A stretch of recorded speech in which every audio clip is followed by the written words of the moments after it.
To get us kicked off today, we have our first panel presentation. This is all about customer-centric growth and strategies for SaaS success. So in today's competitive SaaS landscape, putting the customer at the heart of your strategy is key, and we have some successful entrepreneurs and leaders right here that are gonna give you some great advice. And to moderate this panel, we have Christy Campbell. She is the Chief Operating Officer at Rev1 Ventures. Christy has extensive experience scaling high-growth startups and is a passionate advocate for inclusive entrepreneurship. At Rev1, she leads efforts to deliver strategic services and capital to help startups scale and succeed. So Christy, I'll let you take it away. Wonderful. Well, thank you, and good morning, everyone. It's so good to see you here today. I really appreciate all of you coming out, especially on the morning of day 2. I think a lot of times it's a little bit of a slower start. So thank you for coming in here today.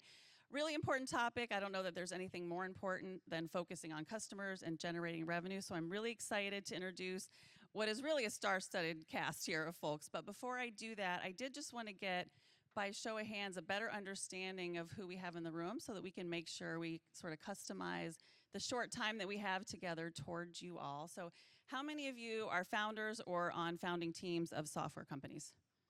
Raise your hands. A few of you. Quite a few of you. How many of you are providing services or capital to software companies? A couple of you. How many of you are working in other organizations that are in the ecosystem for supporting startups? Okay, well, wonderful. And then for those of you who are on the teams of those software companies, how many of you are at the point where you're pre-revenue and you're still focusing on your first customer and getting to market? A couple of pre-revenue. How many of you sort of already have that product market fit or scaling, you're working on scaling your sales? Wonderful. Okay, well, I think you're really going to enjoy the team that we have here today. I'm going to do quick introductions so that we can get right into it. First off, we have Angela Arnold. Welcome, Angela. She is the VP of Revenue at OnStation, which makes digital stationing highway construction software. Angela has more than 15 years experience in sales and marketing leadership focused on B2B SaaS companies. To my left, we have Chad Fienberg, CEO, founder, and CRO of Nymbl Systems, a cloud-based practice management software focused on orthotics and prosthetics, the first of its kind. He has led the companies to successfully implement in nearly 1,000 clinics and has overseen the company's growth of more than 800% since 2020. And proud that that company is now on the Inc. 5,000 list of fastest growing companies.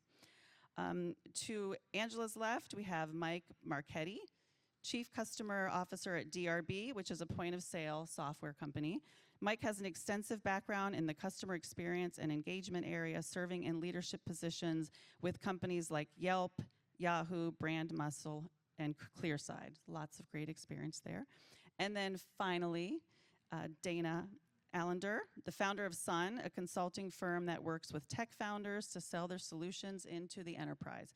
His background includes more than 20 years experience selling into various sectors with clients such as AT&T, BMW Financial, GM, and OSU. So lots of good experience here.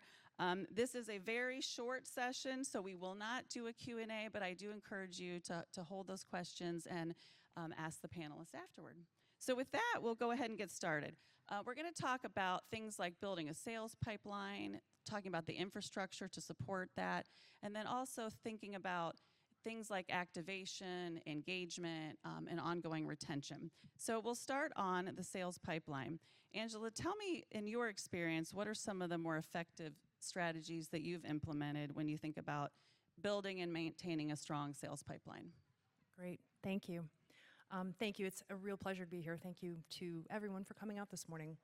I think the first thing that came to my mind when we had been talking about this is to really just narrow down and focus on those top prospects and then hone how you create the discovery routes for those people. And I'll elaborate on that. I think real quick, I want a show of hands here for anybody who has purchased a durable good in the last 12 months. Raise your hand.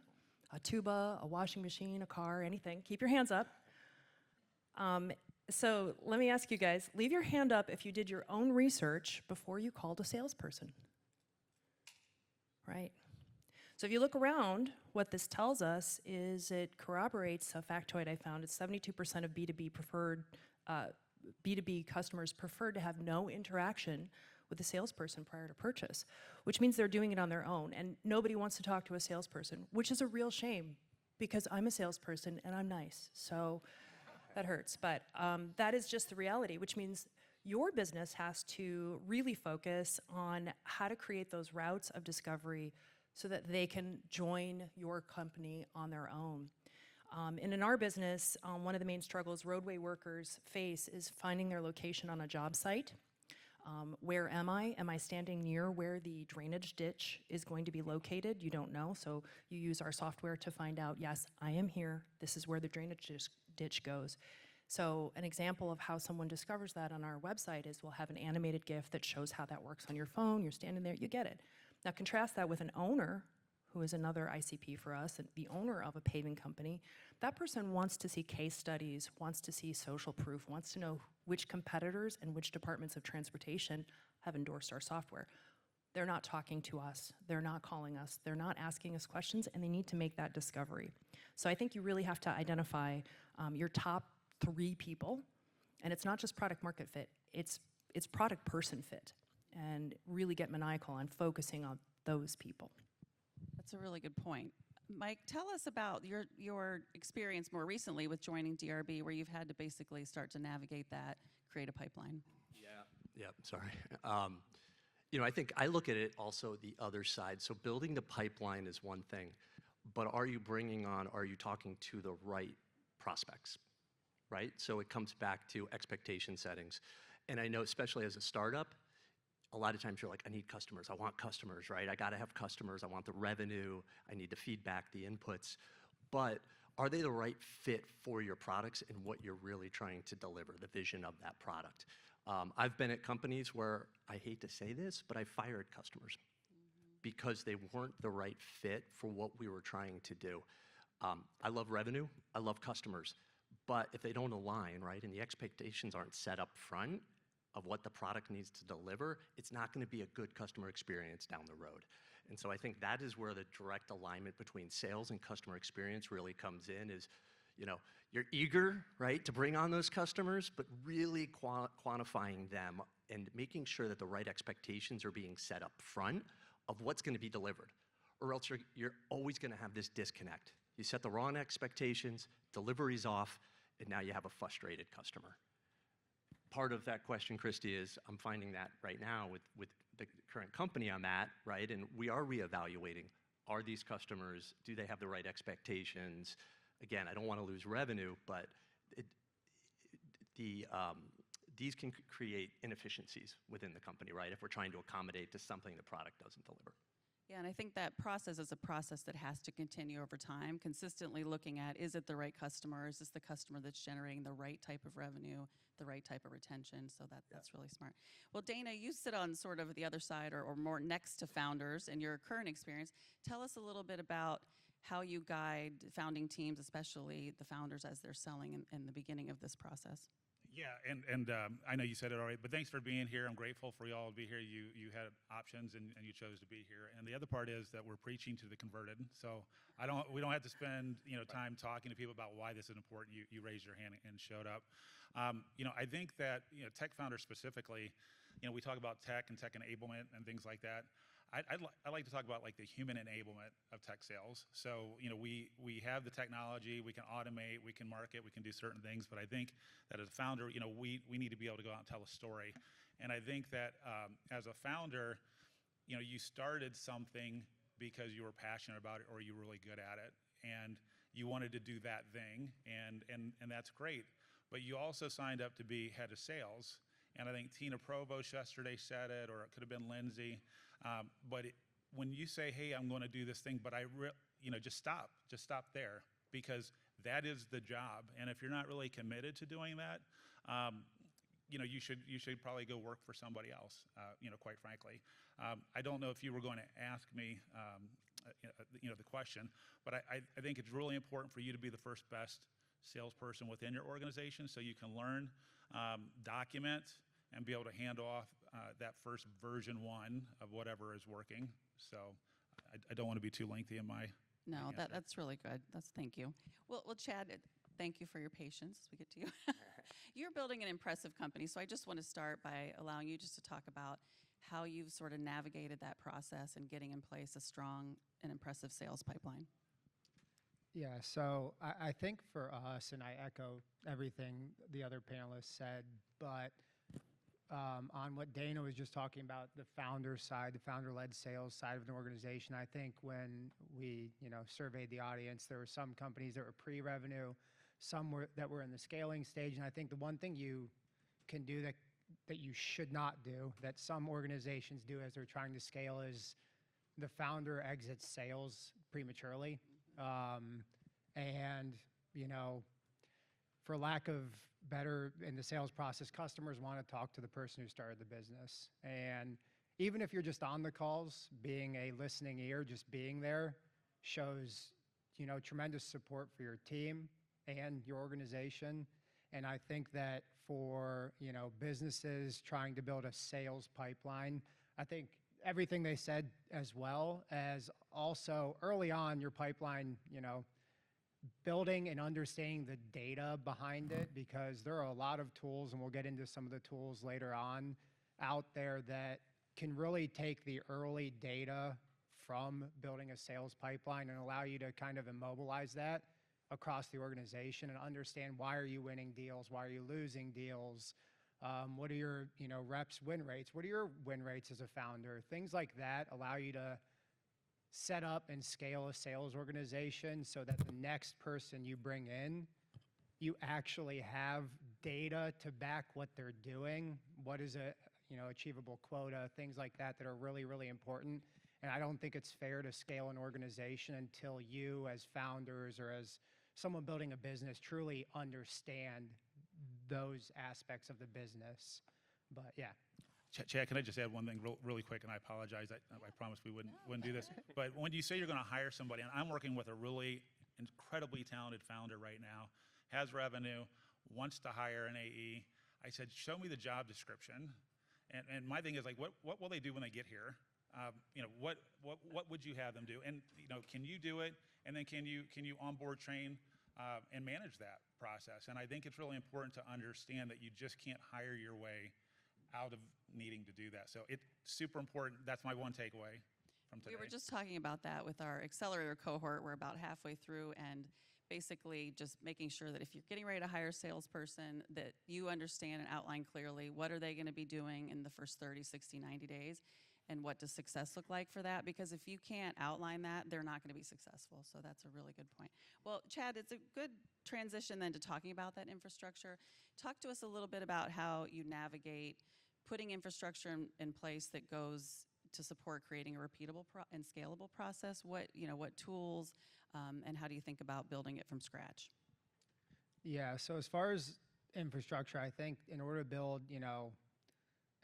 depending on why you're building the business and what your long-term strategy is with the business, I think that dictates the infrastructure. I think it's really important to have a solid foundation before you go out and scale. And understanding it, since we're talking about customer-centric led growth on the panel, specifically, not every organization is the same. There's a lot of tools out there. There's Google, there's ChatGPT, there's Gemini, there's Claude, there's Perplexity. There's all these tools out there. And I think that it is not a one-size-fits-all for the infrastructure. You can't go to the four of us and say, hey, Chad, hey, Angela, hey, Mike, hey, Dana, how'd you guys set up your organization, and copy it? It does not work. You have to understand your organization and take bits and pieces of your peers, the people in your network, and build something that is specific to your organization. I've fallen into the pitfalls of listening to a podcast, reading a book, and tried to do exactly what it says, right? It works to a certain extent, but you're going to get better results making it more specific to the business that you're trying to grow. Well, Mike, talk a little bit about, because you've had a lot of experience in this space, talk a little bit about how, as you get that infrastructure in place, you encourage sort of cross-team collaboration so that you're all working toward the same sales goals. Yeah, so it's sales goals, but I think about it as the entire customer experience right? From the moment you start to talk to that prospect to you hopefully close them, you book, and then what is that process throughout the organization and the lifetime of that contract or that customer? It's the handoffs in between are critical, right? And a lot of times you'll hear that one side of the company is not talking to the other, right? This side, this department dropped the ball, right? So it's sales, right? We talked about expectations. Have you set those right expectations? Have you had the right handoff, right, throughout the organization to either an account management, a customer success team, right? Are they aligned that everything that was talked about from a sales perspective, from a delivery, right? Product. Are there product needs that customer needs that are in discussion, right? What does that communication look like, right? That is just a couple different areas, but there's more of different departments that all need to be talking, and when one of them aren't, it affects the overall customer experience and the sale in general, right? The customer experience. So, Well, that's a really good sort of transition, Angela, for you. When you think about the strategies to hone the customer acquisition funnel, but then also make sure that clients are receiving value and that they're being activated. Talk to us about what strategies you've seen to balance sort of acquisition versus value. Yeah, thank you. I think I like what you said about the customer experience, focusing on that. You know, you've heard everybody's on sales, but everybody's on customer experience too. I think the answer to that question that you've asked, Christy, is actually it depends on what stage your business is in my opinion. So if you're early stage, I think you really want to work on reputation. I mean, let's celebrate when you get a customer, right? Hold on to them and make sure that that's a great reference account, especially when you consider, I pulled some stats, that the average customer acquisition cost is between $600 and $1,200 for somebody like a financial services contact or a higher education contact. That's $1,200 to acquire that person, which is going to burn through your cash pretty fast if that's, if you're going for those very expensive people. I think as you are thinking about growth, I think you probably want to, you have established processes. You're thinking about maybe using your data to adjust how you're acquiring customers. Maybe you're looking at your CRM and you're looking and calculating that CPA and you're thinking about, or customer acquisition cost, you're thinking about different ways to drive that cost down. I think if you're more established, Chad, you mentioned that now when you're a more established company, you have a wide variety of data to pull from to be more strategic and say, we can be very successful with this low acquisition cost source. This is where we can get people very economically. And that comes from having data to sit on that you've been accruing this whole time. So I think a more established company can really mine that. And once you have that kind of data, you can use your acquisition costs to look at things like, well, how should we adjust our pricing, or how does that impact our SLA? Now you have an entire broad view of what's been going on. But I think when you're early stage, it's less important to really think about the cost. Are you really going to quibble about, this acquisition cost was 15% higher than that? I got a customer, So I think it really just depends on where you're at. Right. At the beginning, you're trying a lot of different things, figuring out what works. I think one of the challenges I've seen also with the sort of early founder-driven sales is that founders will gravitate toward the things that they enjoy doing, right? If I like to go to events and market at events, and that becomes my main sales channel, I might not be as open later to trying things where I'm not the person out in front. So good segue for you, Dana. You work a lot with founders. How do you help them to prioritize which areas they're focusing on in the pipeline and sort of hone in on the best of those? Yeah, if we're talking about like leads and things like that, I talk often about be intentional yet opportunistic, early on. So let's be intentional about this is an area that we're going to go into because we've derived some data, some data points on that. Yet when the phone rings or you get an introduction at Ohio VC Fest today and meet somebody else in a different industry, explore that too. But then, what is a lead also? I mean, Mike talked about it, not all revenue is created equal. So is it a good lead? Is it a logo that you want? Is the logo important to you to have and maybe not the revenue? Is it a logo that nobody's heard of before, but it's a big revenue opportunity? And then I guess I would say also from the leads or from these opportunities perspectives, if they're telling you and asking you for things that you're not doing today, you don't have to run right back and go build that. You know, you should take that data and, you know, the title of this is customer. The customer is, I think, in the title of this panel, right? So, you know, there's a whole, you know, customer, you know, discovery, engagement, acquisition, success, rinse and repeat, continue to do it. You don't get a customer and quit doing discovery. You know, you've got to go back and continue to talk to them to learn, you know, go back to your customers that you have today and say, hey, you know, I'm hearing about this in the market. Is this something that's important to you guys? I think it's important, though, to continue to have those types of communications. Well, Chad, talk about the importance of alignment between sales and marketing. I feel like that's something that as an organization grows and you start to put heads of sales and heads of marketing in place and whole teams, they can continue to sort of go in their own directions. How do you ensure that alignment? Yeah. So for us, the alignment between sales and marketing, I think, is kind of what Angela was talking about first on, like, you know, being able to have a product-led growth versus sales-led growth motion, I think, is really important.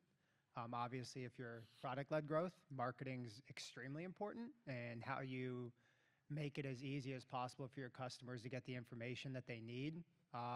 But for us as an organization specifically, we have a, you know, we're a Microsoft suite company, so we have a Teams thread that has everybody in sales and everybody in marketing in a chat, and there's probably over 100 messages a day in that thread.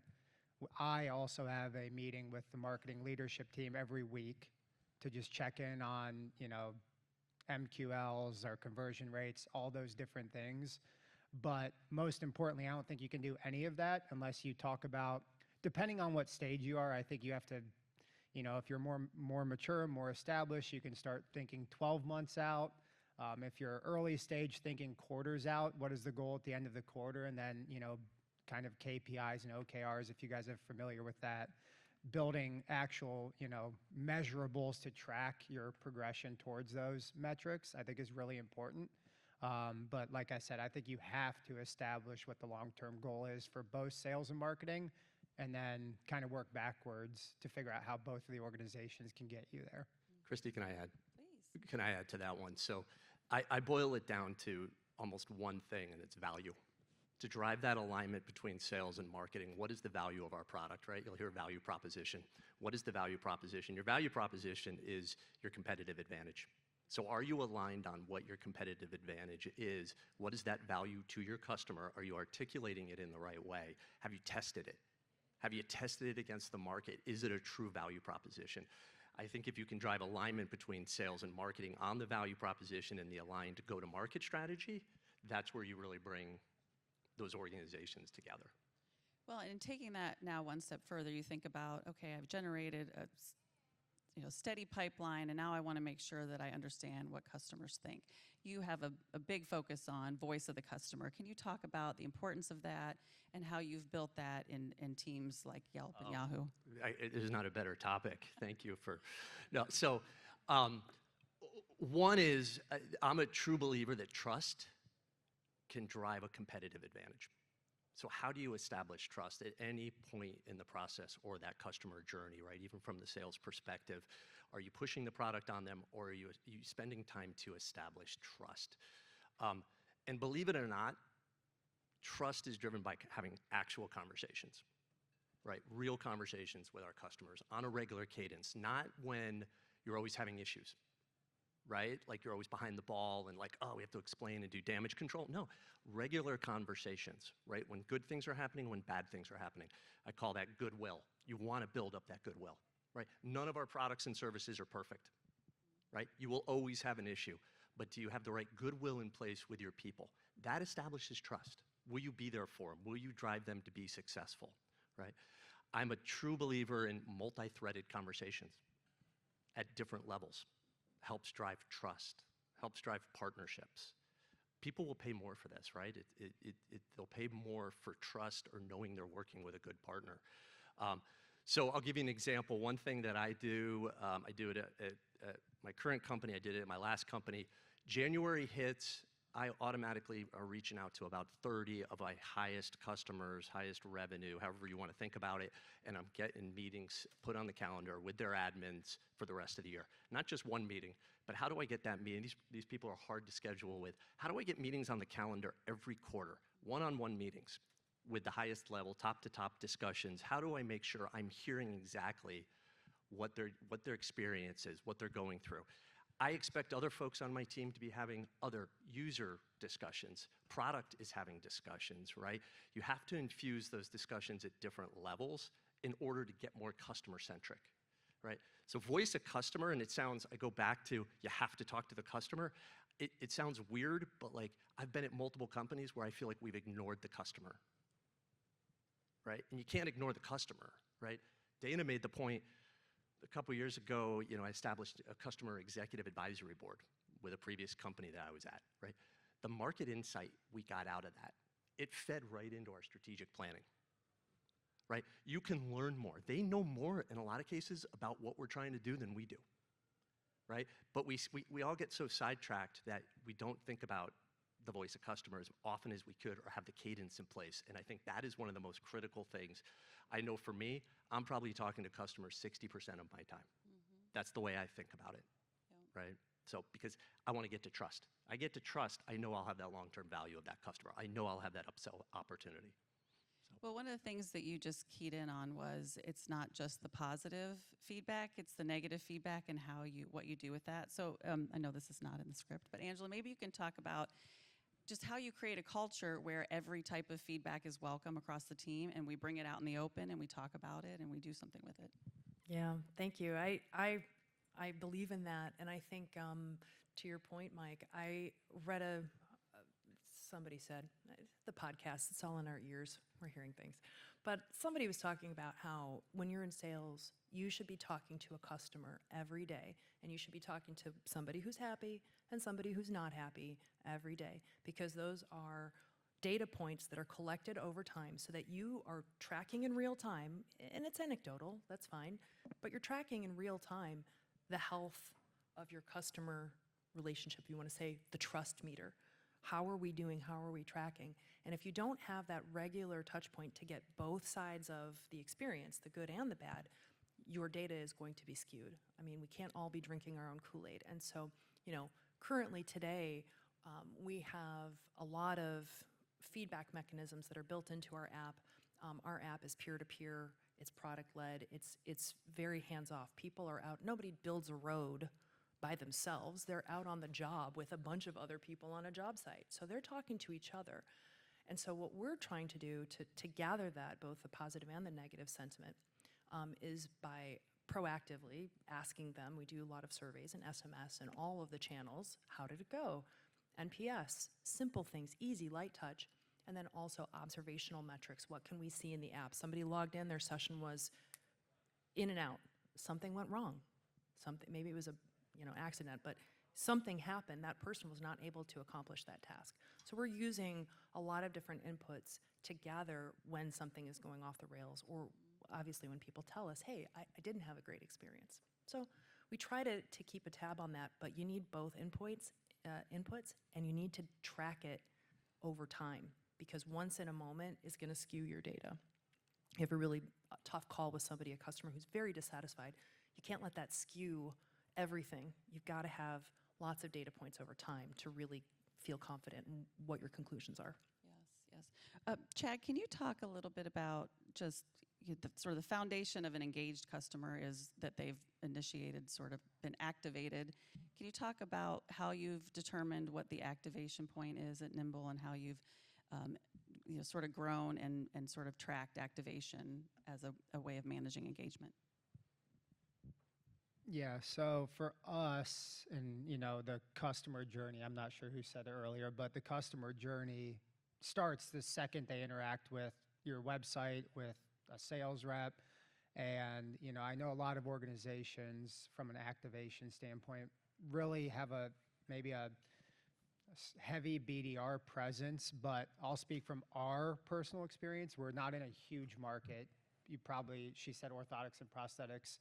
probably didn't even know there was a market that existed out there that was, big enough for a software company, but there is.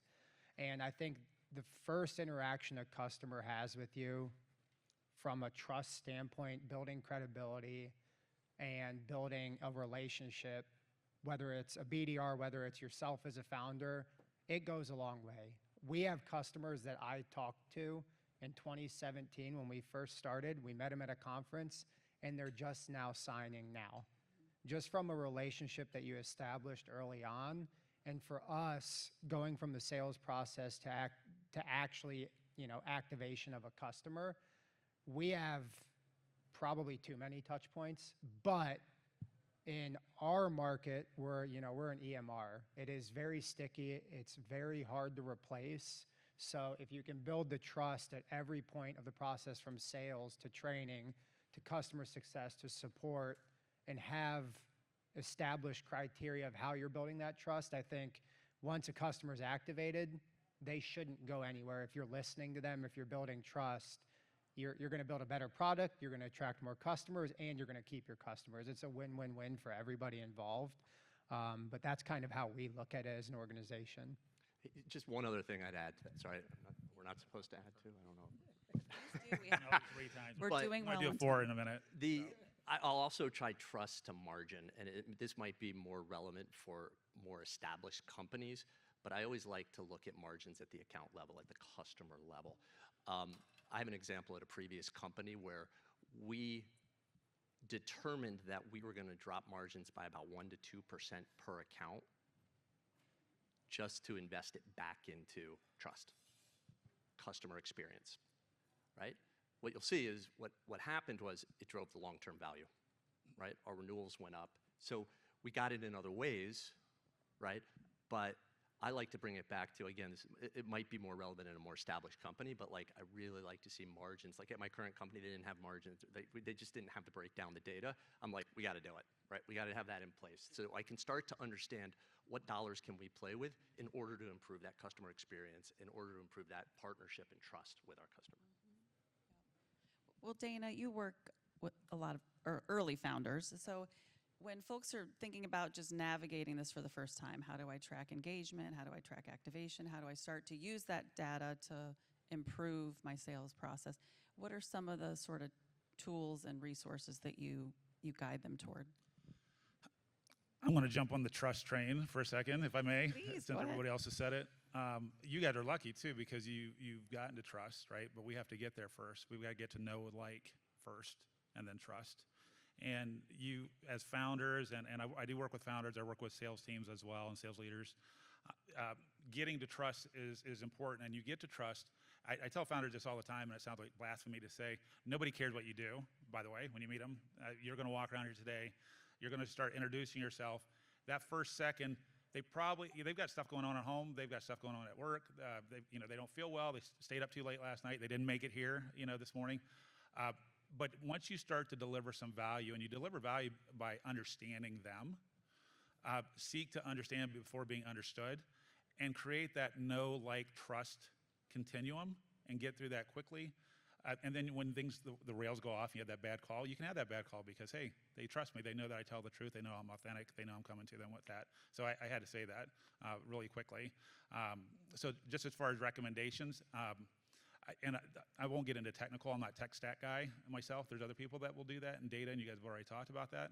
But I think it's really important to be coachable, be authentic, be honest, be transparent with your team about everything. And I meant to mention this earlier, but I'll just say it really quickly. We're here talking about sales, and I love talking about sales. I actually started my company because I like sales, so that I'm probably the only one in the room that did that. But I think it's really important that sales isn't just about the revenue at the end, and I think founders often think, oh, I'm going to build this thing, and then there's going to be revenue, I'm going to go sell. But selling means attracting talent. If you want really good talent, you know how it's really easy to get good talent? People know that you're selling stuff. There's something going on over there, right? You attract investment. I'm guessing I've said in 100 pitches the last 3 years, 95 of them didn't get money. It's never about the tech. Generally, it's about they don't know their customer. They don't know their value proposition. They don't have a business model. They don't understand pricing. go talk to that customer and you can figure that out. So anyhow, I apologize that was my soapbox. No, please. And we're doing well on time, so we're fine. I do want to shift the conversation a little bit now toward customer-centric growth over time, right? So you've got a good process in place, you've got a team culturally aligned around the same goals, but then you have market shifts, you have customer shifts, you have a certain acquisition channel that might just dry up overnight. That just happens. Those things happen on a daily basis.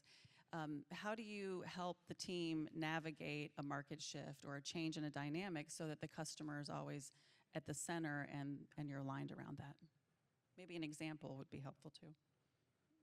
Yeah, I go back to, I mentioned before, I set up an executive advisory board. It was an annual event out of Chicago that we did. I look at it, it was an investment, right? We paid for certain things. We paid for the hotel rooms. In some cases, we paid for flights. But for me to get executives who are in the market themselves, to get with them for a day and a half was invaluable to how we thought, first about how do we identify those market shifts are coming, right? Across different industries. So that was the first piece is, are we too late, right, in learning about the market shift, or are we up front making sure we've got the right processes in place to understand the market shift is coming? So that is voice of customer. I go back to that is voice of customer, right, and the value of voice of customer. I think that is the value of top-to-top conversations. It's not just about, we're having this problem with your products or services. No, it's a bigger, larger conversation around the market, right? And like I said before, at my last company, that fed right into our business strategy. Right? How do we get that across to the executives and we infuse that as one source of, hey, we need to take this into consideration as we think about our pivots, as we think about planning for next year, 2025. I think having more people in those conversations, right? Not just myself in a customer experience role, but product engineering, right? Everybody's got to hear it, right? So everybody can start to disseminate it down through their organizations. Other thoughts on that? I'll just add really quickly, early stage, thought leadership is important. So if you don't have the voice of the customer to go speak to, go find out where the thought leaders are. You have the diffusion of innovation curves. If you're working with somebody, you're probably working with an early adopter, or innovator, but go find where the thought leaders are. Get yourself to be part of those conversations and listen to how people are talking about things because things do change quickly. So it's important that you're not just, head down, focused on, building tech. And I'll just add one thing. I think we used to think about sales and marketing as in terms of how well we could communicate our business to someone. And nowadays, I think that's totally on its head. And I think it's really about getting inside the mind of your customer and understanding and anticipating their needs before they even have them. One of the phrases that I drive into my sales team and previous teams I've worked with is, how are you helping that person do his job better, right? You've got to think about it from his perspective or her perspective.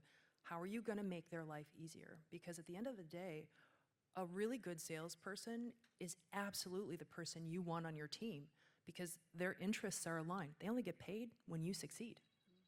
So really kind of thinking about it from those terms, what you just said, Dana, not, thinking about from the other point of view. That's that empathy component. My friend calls it making them the hero of their own story. Yeah, right? yeah. I was just going to say, we had an initiative called the Rockstar Initiative. How do you make your point of contact at that customer a rockstar? Right? And one of the things we did was we would provide them the ROI, the executive summary that they could send to their executive or leadership team to show hey, look how good we're doing this. Make it easy for them. Yeah. Make it easy for them. Yes. Yep. Well, we are coming up on time, but I did want to ask each of the panelists if you have any final thoughts to share with founders or founding teams on, customer-centered growth. I guess I'll go first since I'm right next to you. We've been kind of talking to founders. I guess this is to founders and, venture, private equity, growth equity, kind of both sides of the table. We've been fortunate as a company to be able to raise, capital, to be able to build a company. And in today's day and age, I think it's, from everything we see, it's becoming potentially harder and harder to raise capital. And I think from a founder and an investor standpoint, I think both parties need to understand, the investor needs to understand exactly what they're investing in and what their relationship is with the founder. And the founder needs to be transparent about their business and what they're trying to do and stick to what they're trying to do. Don't change your company because one person says it. You're building a company, you built it for a reason, and you'll find potentially the right partner. But the last thing you want to do is kind of, think about a different business, go down that route just to get capital, and then it was the wrong decision. I think you can sleep better at night if it was your decision of how you're building your business. And I think, on the investor side of things, I think it's important for the investor to know, like, oh, hey, I'm capital, or hey, this founder actually wants me to be a mentor and work with them, and they're actually asking for my time. So I think that's really important on both sides of the equation.